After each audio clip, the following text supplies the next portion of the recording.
Good morning and welcome to the third annual Salisbury Leadership Convocation. And I'm so pleased that you all are here. For those of you who are still arriving, I hate to say this, but there are plenty of seats up front. No one ever wants to walk up to the front. But Mr. and Mrs. Druin, you're right there. There you go. This is a great event for our school, and it brings us together, students, parents, teachers, alumni, to hear the personal and inspirational stories of leadership from individuals in different walks of life.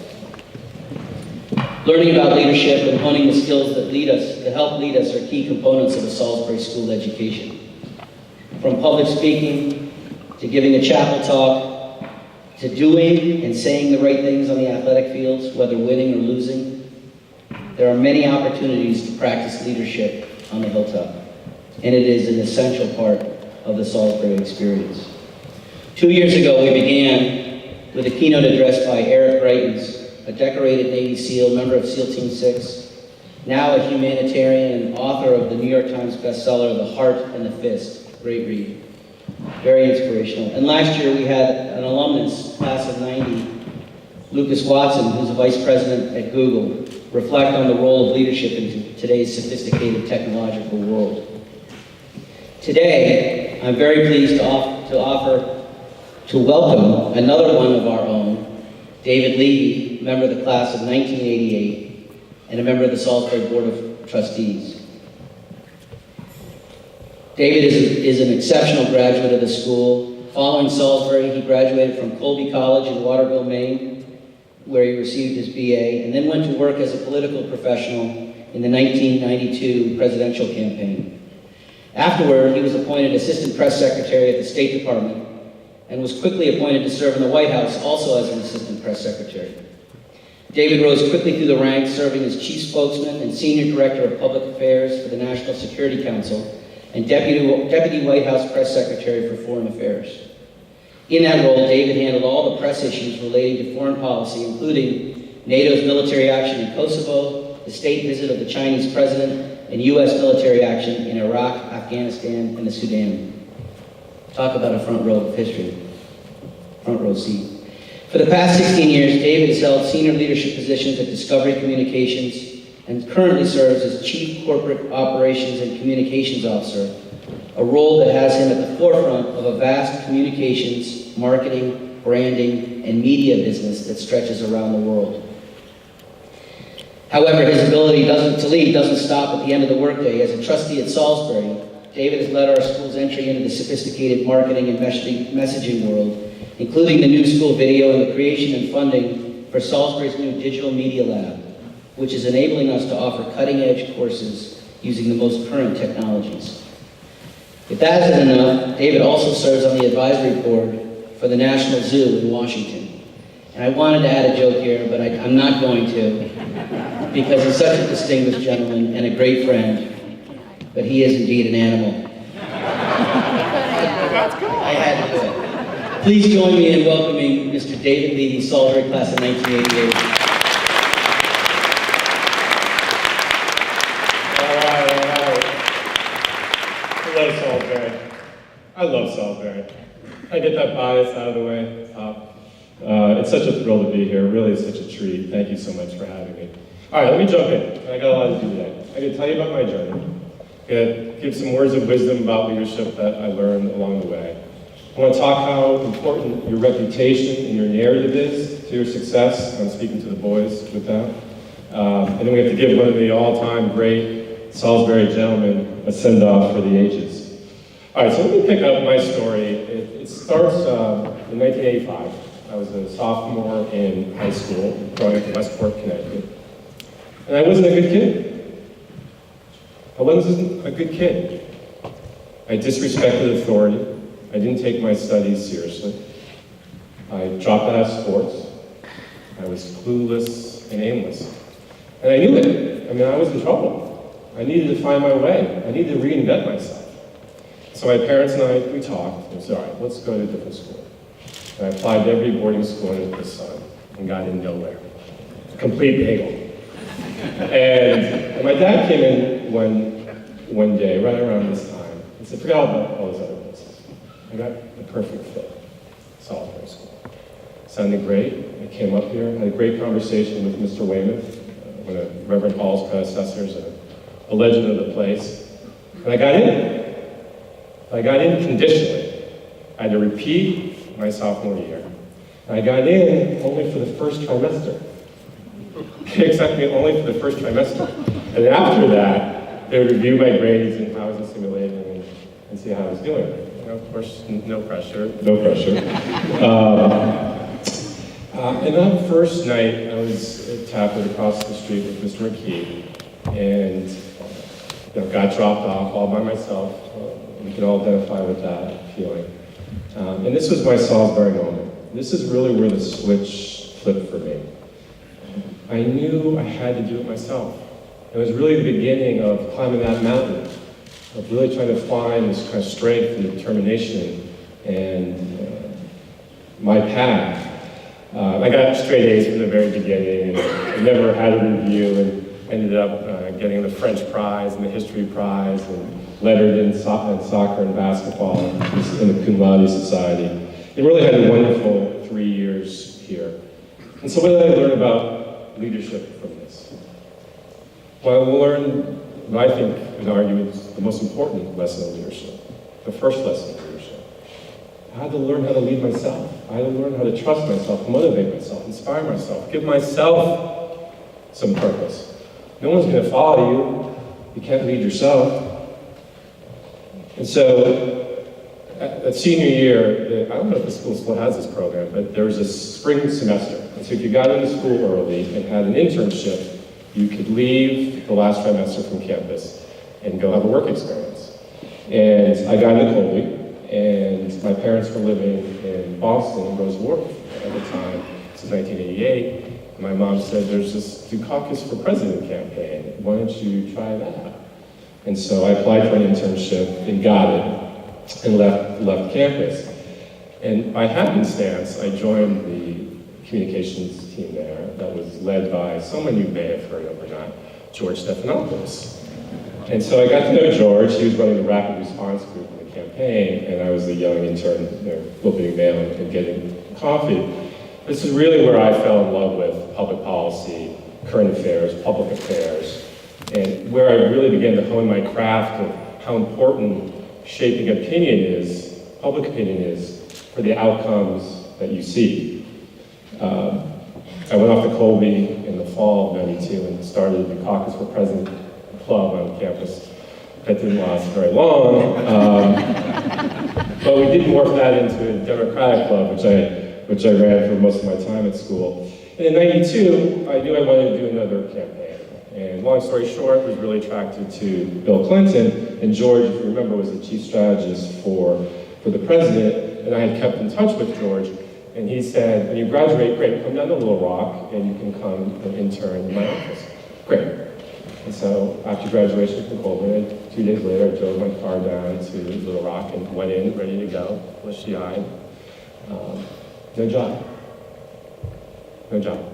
It was just right around this time of the year when, if folks remember, George Bush #1 was 90% in the polls coming off the first Gulf War. Ross Perot was #2, and Clinton was a distant third, and they were cutting costs, and they said, we don't even have a job for you in the mail. And so I walked outside, and I'm not embarrassed to say, I had tears in my eyes. Where? I'm in Little Rock, Arkansas? Middle of nowhere. No place to sleep, no job. All my buds were backpacking across Europe. And I was in a tough spot. But this was my Salisbury moment. And I said to myself, I remember this exact word, it's not my destiny. No way is this gonna happen to me. I'm all the way down here. And so I went back in, and this was pre-9/11, there's no security, and I sneaked past the receptionist. And I got into, it was like the political equivalent of Willy Wonka and the Chocolate Factory. It was the bullpen of the campaign. Young people running around, computers, all signs and posts. And I made it into that. Fate intervened. And I heard this, dancing Dave? Now, that was my nickname in the Dukakis campaign, and for the life of me, I cannot remember why they called me Dancing Dave, but I turned around and there was a fellow intern who I knew from the Dukakis campaign. So I told him my plight, and he said, all right, don't worry about it, come crash at my place, and I'll put you into the press office, where you can help answer phones and support the effort. And about a week later, Dee Dee Myers, who was Clinton's press secretary, was looking for an assistant. And I was a new guy answering phones, and so I interviewed and got the job. So a week later, I got a paying job at the epicenter of the campaign. Of course, Clinton won, and Dee Dee went on to become the first woman White House press secretary. She brought me up with her, and 9 months from graduating from school, I was 10 feet from the Oval Office. All right, so what did I learn about leadership from this? Well, you have to have some moxie. You have to take some risks. You have to have the grit and perseverance to push through. Only through hard work, success. I guess, to be honest, I have a little bit of an intellectual chip on my shoulder. Maybe it's because I had to prove myself here, which is fine. And so I've always thought to myself, I may not be the smartest guy, but no one's going to outwork me. No one's going to outwork me. If I don't achieve something, that's fine. It's not because of effort. So after a few years at the White House, Dee Dee left, and then I went on to the State Department. I was working for Secretary Warren Christopher and then Madeleine Albright for a bit. And I often get asked about, what's your top memory of serving? And there's many, but one really does stand out. And so I was assigned as a young press aide to the Dayton peace talks. Folks remember the war in Bosnia was raging. It was a terrible tragedy, and we really were kind of lost about how to stop the war. And so this was a last-ditch effort for President Clinton and Secretary Christopher and Richard Holbrooke to stop the war. So they're going to bring the three parties, Slobodan Milosevic and the presidents of Croatia and Bosnia-Herzegovina, to Dayton. And we spent about a month trying to negotiate a settlement to that war. And it was a grind. 20-hour days, meetings, bilateral meetings, trilateral meetings, meetings. And that was the part of the strategy, was to exhaust the parties. But we were also exhausted too. And at the end of each night, we would give a kind of press conference, a readout of the day's activities. And I was working for this guy, Nick Burns, who was the spokesman for the State Department. He wanted to be the lead Iran negotiator for George W. Bush. And so one night, halfway through the peace talks, it was about 11:30 at night, and we're in Nick's room prepping for the press conference, and he faints. He really falls back on his bed. He's completely out. It's one of those, I'm slapping and throwing water, he's out. And so this was another Salisbury moment. What am I going to do? We have 100 reporters waiting for us, and my boss is completely out. And so I thought, okay, well, we could cancel it, but I just knew intuitively it would embarrass him, and then it would create an issue. The Americans are constantly in the press conference, what's going on, the peace talks off track. This was in '95, and before emails and texts, and we were down on the Air Force Base, and so everyone else was far up, and it was late, and by the time I tried to find someone, get him, explain it, it was going to be too long. So I decided to do it myself. Put on the jacket, grabbed the notes, and went out there and gave some readouts of the meetings, did some logistics, took some questions. It was the first time I stood behind a podium representing the United States of America. And of course, several weeks later, we got a deal. And on the plane ride home, this is Wednesday before Thanksgiving in 1995, the entire negotiating team, the entire military team was on the plane and completely wiped out. And Richard Holbrooke, who passed several years ago, got on the loudspeaker and addressed everybody. And he said, "Blessed are the peacemakers, for they shall be called the children of God. Never forget who we are, despite your ethnicity or religion. We all are children of God. And everyone on this plane is a peacemaker. Never forget what we accomplished. It's truly an amazing thing."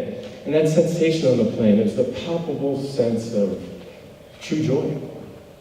We'd stopped a war. We'd saved millions of lives. We put a ravaged land on a road to recovery. We were peacemakers, and that is the most noble calling of all. I've never felt that since. So what did I learn about leadership from this? Well, be prepared. Listen. Be intellectually curious. I wasn't a junior press aide. I always defined myself as a strategist. And so I was reading all the briefing papers. I was reading all the talking points. I was reading all the articles. I was completely plugged into what was going on, not just my narrow role. It also reinforced to me how important public speaking is. Public speaking is hard, right? It really is hard. And we've got some of the great orators I've ever seen at this school. This young man over here is about as good as it gets. He's a tremendous speaker. Kirk Hall is a tremendous speaker. And you can see how powerful, if you can convey your ideas, convey your messages, convey your position in a forceful way, how important that can be to leadership. And I'll say too, I was really impressed with Anthony Druin's talk yesterday in chapel. I completely agree 1,000% with EQ. You know, and I define EQ in the communication sense, which is, can you read a room? Can you read mood? Can you read body language? Can you read tone? And can you have the savvy to understand how you're coming off to somebody? That is an important part of leadership too. So that was my best moment at Dayton, Ohio. Let me tell you about my worst moment. So after the '96 election, after a few years at state, I went back to the White House. As Chiz said, I became the spokesman for the National Security Council at 27 years old. And one of the big issues we were dealing with was Iraq. It's always Iraq. And if you remember, in '98, Saddam had kicked out the UN weapons inspectors who were looking for weapons of mass destruction. And so I was in charge of selling a potential military action to the American people if we had to punish Saddam for that.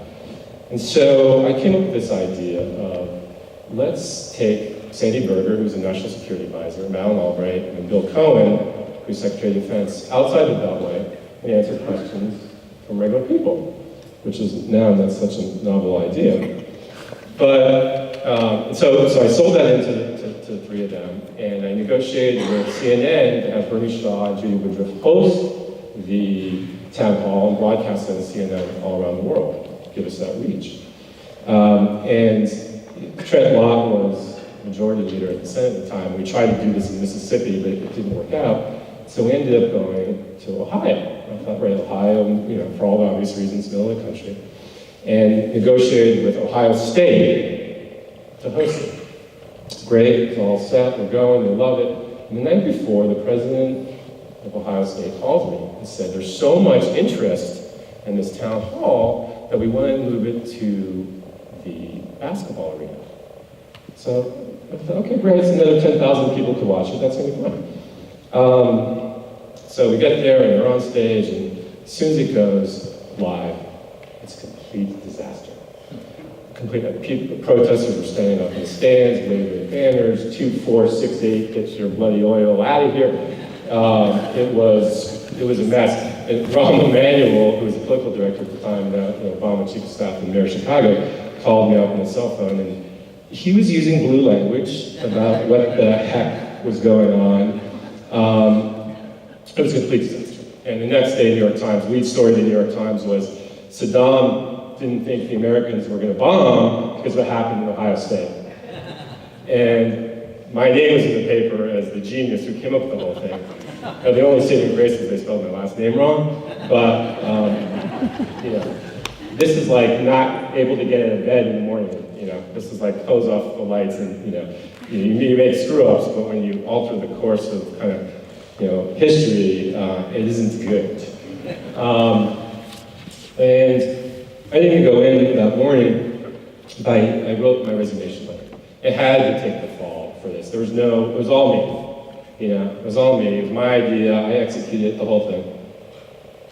And I went in, and Sandy Berger, the National Security Advisor, was in the meeting, and I left the resignation letter with his secretary. And I was working in the old executive office building, which is part of the White House complex, but not the White House proper. And so I was walking across street to go back to my office, and I got paged, we all had pagers, and said, come back to SRB's office. And so I came back, and he hadn't even read it, it was still closed. He just ripped it up and threw it away. He was like, don't worry about it, no one bats 1,000. We were all in it with you. It was a great idea, it didn't work out, don't worry about it. So then I went back, and I had lost my job, I was going just right back to do my day job. And so, what did I learn about leadership from this? Be accountable. Be accountable. You know, everyone makes mistakes. You gotta own it. And it's kind of human nature to kind of want to blame circumstances or blame other people and ignore your own culpability. But leaders hold themselves accountable. And I would also say, seek out constructive criticism. I make mistakes every single day. And I ask and demand of my team to tell me. I don't like yes people at all. So don't be afraid to be self-critical. Be self-aware enough to know that you can improve and seek out the people who will be honest with you. When I left the White House in 2000 to go to Discovery, I was giving a press briefing at the time in the White House press room, and Joe Lockhart, who was the press secretary, came down and did a little surprise thing, and they gave me a pair of Ohio State boxer shorts. As my going-away present. Yeah. So I'm at Discovery 17 years, of course, the home of Discovery Channel, Shark Week, and Deadliest Catch, and Cake Boss, and River Monsters, and Naked and Afraid, and so many more. It's really a wonderful company, and it's tremendous working in media, and I wish I had more time to tell you about everything we're doing. But I want to talk about one more incident that Salisbury prepared me for. This was Wednesday before Labor Day, 2011. About 1 o'clock, I'm in my office in Discovery, and one of my team members runs in and says, there's been shots in the lobby. And my first instinct was like, no, we're Discovery, there were shots in the lobby. So I grabbed my BlackBerry and ran down there, and sure enough, there was a guy in the lobby who had 5 bombs attached to him, and saw him right there. And luckily, we had a panic button in our lobby, and so the security guard hit the button, and the guy was trapped in the lobby area, but he had 3 of our employees in there. And so we quickly backed up, and as me and the head of HR and head of security, I knew we had a serious problem on our hands. And so we quickly began to evacuate the entire office. About 2,000 people in the building. And if you remember that time, kind of the iconic picture, we have a daycare center there, rolling the babies with the cribs across the street. And I was one of the last to leave the building, and when I did, it took about 45 minutes to it was like Kandahar there. I mean, being outside DC where Discovery is, like SWAT teams and like SEAL teams. I mean, it was amazing the amount of police response. And so it took me about 45 minutes to wind my way back up to the command center. And I was there about 5 minutes, and the police chief came out and said, he's dead. Which totally shocked me, because I thought we were going to be there for days. And one of the hostages kind of made a run for it, and one of the SWAT teams, there was a telecom closet off the side of the lobby, and they just came in right behind him and shot him. And it's actually an amazing thing. No one else got hurt. There's no property damage, no lawsuits. I've actually given a couple speeches about this whole thing. It's been a case study from the FBI about how to handle these kinds of situations. And so the police chief said, he's dead. We're going to do a press conference right now. Now, I was completely sweaty. I hadn't looked in the mirror. I may have had a white head right on my cheek. I don't know. And as you heard from what I said earlier, I like to be prepared. I really do like to be prepared. I had no idea what to say. No idea what the questions were. And so we had to go down. It was live on all the networks. And I would say humbly, I think I did a good job. I think I represented the company well, really focused on the employees and the internal healing that we're going to go through. So what did I learn about leadership from this? Well, run to the breach. It's easy to lead when you're winning. It's easy to lead when things are going right. But true leadership runs towards the center. When the heat's the highest, is when true leadership reveals itself. And so proud for the whole community. Michael Sargent, one of our brothers from 2004, was just awarded the Silver Star for his heroism in Afghanistan. As Chid says so well and eloquently, I do think leadership is, for the boys, be men of consequence. Make an impact in the life of others. That is true leadership. So my reputation, my narrative, was a mosaic of Salisbury, of Dayton, of Ohio State, of discovery, and chapters still to be written. And in so many ways, the world is defined by our narratives, your reputation. For corporations, their narratives, their product, their customer service, their corporate management. And that's encapsulated in their logo and their brands. For any organization or institution, it's their mission, their impact, their management, their value proposition that makes up their narrative. And we all have our own story. Where are you from? What are you known for? Your accomplishments, your interests, your passions? Something special or unique that stands out? That becomes your narrative. That becomes your reputation. And for the boys, I'm convinced one's success is driven by your reputation. Your reputation gets you into college, gets you jobs, gets you opportunities, gets you girlfriends. You ever heard the expression, what's his story? Our society thrives on story, right? Story is education, story is enlightenment, story is entertainment, it's what we share, it's what we talk about. Story's always been, right, the center of the human condition. Old caveman drawing with all the legends passed over a millennia of the campfire. The story of Jesus in the good book. Life is about story. And today, technology is greatly accelerating the impact and the reach, the power of story. And that's what makes the times we're living in so amazing. You know, we're all producers, we're all cameramen, we're all music sound mixers. And with Periscope and Facebook Live, we're all our own broadcast networks now. It's an amazing time. You know, and storytelling is at the heart of marketing. So when you hear about advertising or marketing or branding, PR, promotion, it's all the same thing. It's about shaping your opinion. It's about trying to get you to buy a product or watch a television show, vote a certain way, shape your perception of events. We call it capturing mind share. There's hundreds of billions of dollars every year spent on shaping your opinion. And that's one of the reasons I was asked to join the Board of Trustees. You know, running this school, running any school, it's hard. There's a lot of competition, it's expensive. There's social and geographic trends pressuring us and everybody. And so Michael and Shiz and the whole board were smart. They commissioned some research and said, and many of the stakeholders here in this room were asked good, hard, honest questions. And the good news is we received wonderful confirmation and validation that this is a storied institution. The Hilltop is hallowed ground. But like anything else, there are blank spaces and some misconceptions. And the biggest question, really the only question, is all boys. The all boys. And so Michael and Chiz created a task force, and a number of the board were on it. And after a lot of debate, we came up with a plan. It had several elements. The first was we had to invest in you. We had to invest in the boys. We had to invest in the school. We had to give you all the tools and infrastructure of modern communications. So we built the Beaner Media Lab and put in really cutting edge cameras and software and computers, green screens, printers, and really trying to make this institution a center of excellence in modern storytelling and marketing and technology. And the second was we needed a product, right? We needed a vehicle. I'm convinced too, it's a visual world. That's how we all learn today, certainly kids.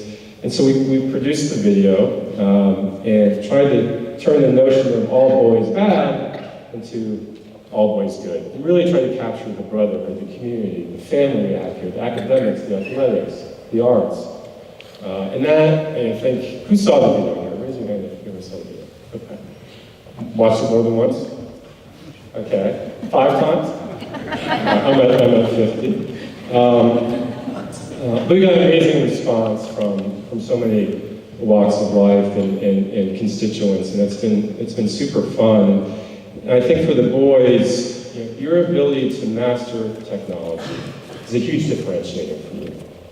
Every business institution on the planet is asking themselves, how do we use technology, how do we use social media to drive our business? And they're looking for folks who know, hey, how can you use Snapchat? How can you use Instagram? How can you use Yik Yak? How can you use YouTube to drive your customer engagement, to enhance your reputation, to drive your products? And I know it's a little early for the boys because they got to finish high school and then college. But as you saw for my spring semester, it does start now. And so decisions you make now can put you on the path to success later. So my plea to the boys today is own your story. Own your story. Everything you do is saved in a digital archive. Be smart about it. No excuses. You guys are all smart enough. No excuses. Make good judgments, but also make sure it's not captured and put on the web. And I thought this for a long time, and if you need an example, look at Lamar Tunsil in the draft a couple weeks ago. And just yesterday I was reading that the US government's going to start checking people's Facebook and Twitter feeds before they give them security clearance. So be smart about it. But conversely, it's a huge opportunity. You can shape your story, you can shape your narrative, you can shape your reputation if you're smart about it. So have a strategy about how you're portrayed in social media. And here's my challenge for the boys. My expectation is I'm going to come back here a year from now, and that media lab's going to be humming. You're going to be cranking out videos about the school, videos about yourself, original stories that you're going to develop and create. And we're going to create a thriving, and we will have a center of excellence at this school. And if you do, here's my promise, that the board and I will give you anything you need. Any new software, any new platforms, any new technology. Virtual reality is just coming online with a new, it's a whole new platform. Facebook just shipped their Oculus Rift goggles. You guys need it, we will give it to you. So, I wonder, is the next J.J. Abrams in this room? The next Steven Spielberg in this room? The next Ron Howard? The next Shane Smith, founder of Vice Media? The next Tweety Pie? Yes, it's Tweety Pie. All right, adults, raise your hand if you've ever heard of Tweety Pie. Adults, okay, maybe two. Boys, raise your hand if you've played Tweety Pie. Okay, all right, he's like a Dutch gamer who watches video games and makes funny comments. He has like 50 million views a week for his YouTube channel. All right, we can't understand that, but it's a new form of storytelling. I think that person is in this room. I look forward to that journey. All right, so before I close, I want to recognize someone who had a huge impact in my life, in my journey. Now, where's Dennis Rotel? Dennis, can you get Dennis, stand up? Where are you? Stand up. Get Dennis Rotel. 39 years he's been here. 39 years he's been here. That's amazing. Yeah, stand up, please. A huge impact on so many people, so many boys, shaped so many lives.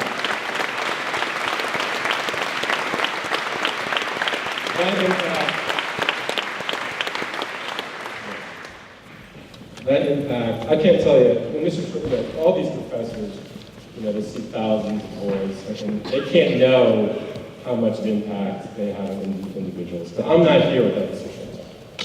Okay? He taught me how to learn. He taught me the joy of learning. He taught me how to organize my thoughts. He taught me how to structure my thoughts. And I hope, Dennis, as you go off into the next chapter, that you're nourished with the pride that you shaped men's lives. You touched a lot of people. And that is the most noble calling of all. So thank you. Thank you. So, as you go forward, when you're thrown into new situations, your Salisbury preparation will guide you. When your team members are looking to you in the moments of crisis, the foundation of the Hilltop will be your strength. When you struggle to lead yourself, remember the grit and the perseverance and determination Sarah has taught you. And when you're confronted with challenges and standing at the moments when you feel like the world's pressing in, the Salisbury community will have your back. The school, boys, give you all the tools. Look around, the people, the resources. This is all for you. Take advantage of it. Set your eyes high. Raise your horizons. Guys, dream big. Because someday, you guys will go off to the White House or wherever else your dreams take you. And you're going to come back here, sitting right here as a member of the Board of Trustees. I can tell you my dad who passed last year was looking down and saying, that kid barely got in, and as a member of the board of trustees, that's incredible. And I want you to see yourself up here, because you're going to be here someday. The one thing I ask is pay it forward. Never forget to give back to Salisbury. As Mr. Simmons said in the video, look around. This is a pretty special place. Build on it, invest in it, nourish it, defend it, protect it. Salisbury's success will reflect on you in future years. It'll always be part of your narrative. So please, help us continue the great Salisbury story for you and future generations. God bless you. God bless Salisbury. Thank you.